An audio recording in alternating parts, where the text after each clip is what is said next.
After an election, once the Prime Minister has spoken to the King, they'll begin to appoint their new cabinet. This is a task that can take several days because it's interspersed with everything else the new PM is dealing with. What is it like though for new ministers as they're appointed to their role?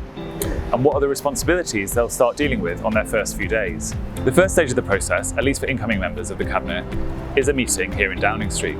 Having gone through the famous black door, they'll meet the Prime Minister in the Cabinet room. They'll be offered a job and possibly told what their priorities should be in that new role.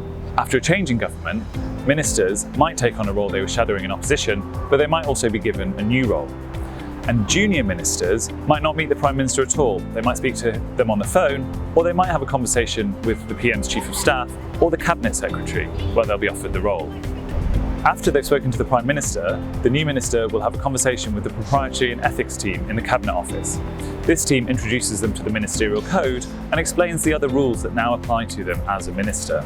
They'll also have a conversation about any interests that the minister might need to declare to avoid potential conflicts of interest. After ministers have been given the job, they'll travel to their new department.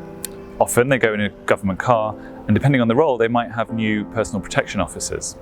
Senior ministers will be greeted by the Permanent Secretary, and all ministers will be greeted by their private office, the team of civil servants that looks after their diary and manages the information that goes to them.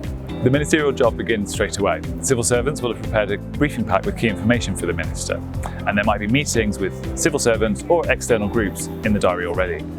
The minister might also want to talk to all of the officials in their department to set out their priorities for the brief, and there'll be a list of decisions that they need to get on with immediately.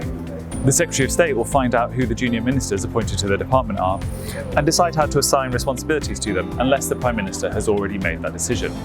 And some ministers will be made members of the Privy Council if they need to be on that particular body which makes certain decisions for the government. Then, once day one is complete, the life of a minister really begins.